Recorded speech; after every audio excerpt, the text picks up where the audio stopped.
Hey, what's up everyone? Welcome to General Hospital latest episode. January 23rd, 2026. Katelyn MacMullen. This new and dangerously unpredictable version of Willow Tate on General Hospital has become so entertaining to watch. That's because Katelyn MacMullen plays the part so well. So much so that she has been chosen as Soap Opera News Performer of the Week for January 19th to 23rd. Shall we discuss what happened? After finally being granted a not guilty verdict just like she had hoped for, Willow shocked us once again. It was only recently that the show confirmed via flashbacks that she's indeed Drew Cain's shooter. And many guessed it from the get-go. The story finally playing out on screen was a juicy piece to watch. This week, after the verdict was read, Willow was in full celebratory mode. She got home, got champagne, and toasted to her future alongside her husband. However, in a twist that many did not see coming, Willow got behind Drew and plunged a syringe into his neck. As he fell to the ground, in pain and in shock, she uttered words mirroring those he said just moments before he got shot back in September. Willow then brought Drew to the hospital, where the diagnosis was not favorable. The bonus throughout this storyline is that we got to see Katelyn MacMullen tap into those acting chops that have made her a fan favorite. Her faithful wife's pretense is on point. Her emotional scenes are a gift. And that shit between sane and twisted kept us on the edge of our seats. She is playing this twisted, scheming wife to a T. And that's talent. MacMullen has been turning in back-to-back Emmy-worthy scenes. Undoubtedly, she has become one to watch, and we're proud to name her the Performer of the Week. What makes this moment truly unsettling is not the act itself, but the calm precision with which Willow carried it out. There was no hesitation in her eyes, no tremor in her hands.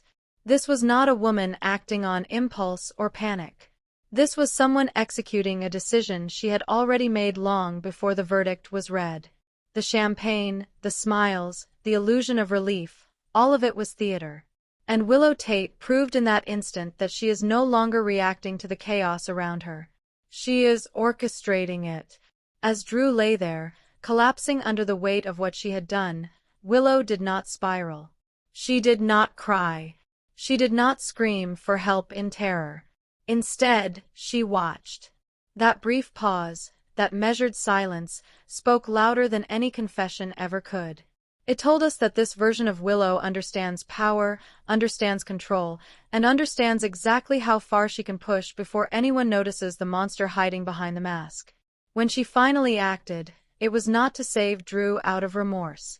It was to manage the narrative. Bringing him to the hospital was not mercy. It was strategy. Inside the halls of General Hospital, chaos erupted as doctors rushed Drew into emergency care. Nurses shouted orders, machines beeped urgently, and the tension was thick enough to suffocate the room.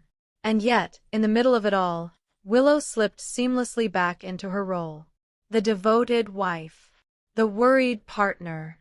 The woman who had just escaped the nightmare of a wrongful conviction only to be thrust into another tragedy. Her performance never cracked. That is where the brilliance of Katelyn MacMullen truly shined. She did not overplay the fear. She did not lean on melodrama. Instead, she gave us restraint. Small looks. Controlled breathing. A careful balance between panic and composure that made every scene feel disturbingly real. Willow was not hysterical because hysteria would invite questions. And Willow, above all else, cannot afford questions. Doctors soon delivered the grim news. Drew's condition was serious. The injection had caused severe complications, and while his life was not immediately lost, the damage was undeniable. The room seemed to close in as the words landed, but Willow absorbed them with eerie calm. Her reaction was perfectly measured. Just enough devastation to be believable. Just enough fear to sell the lie. What made the situation even more chilling was how familiar this all felt. Months earlier, Drew had been the one lying helpless after being shot, struggling to piece together what happened to him. Now, history had repeated itself. Only this time, the person standing at his bedside was the one responsible. And Willow knew it. She stayed close, never leaving Drew's side for long. She held his hand. She whispered reassurances. She cried when others were watching. But when she was alone, when no one else could see her face, something shifted. The softness drained away. The concern vanished.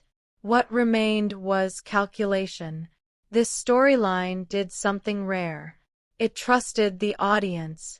It did not spoon-feed motives or spell out explanations. Instead, it let Willow's actions speak. And those actions told a story of a woman who has learned how to weaponize empathy, how to use love as camouflage, and how to survive by staying 10 steps ahead of everyone else. For years, Willow had been defined by her morality. She was the teacher, the nurturer, the woman who always chose compassion even when it cost her dearly. That version of Willow did not disappear overnight. She was dismantled piece by piece. Trauma after trauma, betrayal after betrayal, loss layered upon loss, until survival demanded something darker. The show made it clear through flashbacks and subtle dialogue cues that Willow's breaking point was not singular. It was cumulative. Each injustice she endured chipped away at her sense of right and wrong. Each time she was doubted, accused, or dismissed, something hardened inside her.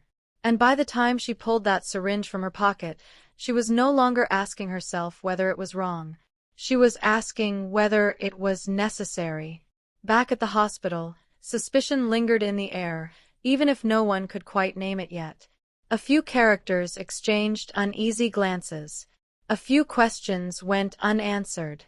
But Willow had already accounted for that. She had learned from the past. She knew how investigations worked. She knew how quickly narratives could be shaped if you stayed calm and cooperative. She never pushed too hard, never volunteered too much information, never appeared defensive. She allowed others to fill in the blanks for her. That is the most dangerous kind of character, one who understands people better than they understand themselves. Meanwhile, Drew drifted in and out of consciousness, haunted by fragmented memories and confusion. His body betrayed him, and his mind struggled to make sense of why the woman he trusted most was the one who hurt him.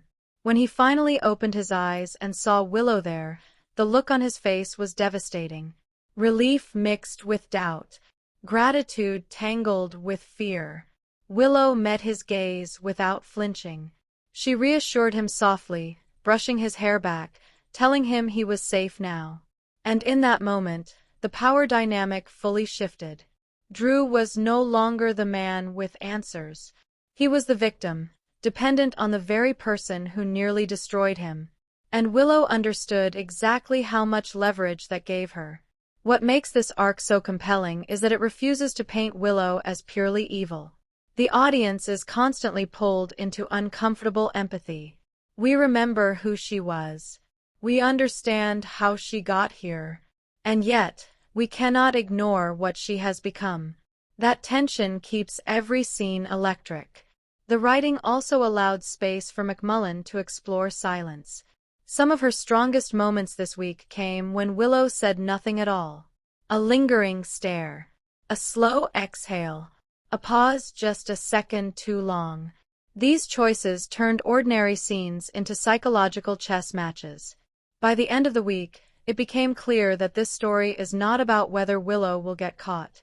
It is about how long she can maintain control before the walls start closing in. Every lie creates pressure. Every manipulation leaves a trail. And even the most careful schemer eventually makes a mistake. But for now, Willow is winning. She walked out of that courtroom free. She walked into that hospital as the devoted wife. And she walked away from the syringe incident without raising alarms. That is not luck. That is evolution. This is Willow Tate as we have never seen her before. Dangerous not because she is reckless, but because she is disciplined. Unpredictable not because she is unstable, but because she has learned how to hide instability behind perfection. And as General Hospital continues to peel back the layers of this transformation, one thing is certain. This story is only beginning. The real fallout has not arrived yet. The real consequences are still forming. And when they do, Willow will be standing at the center of it all, daring the world to figure her out before it is too late.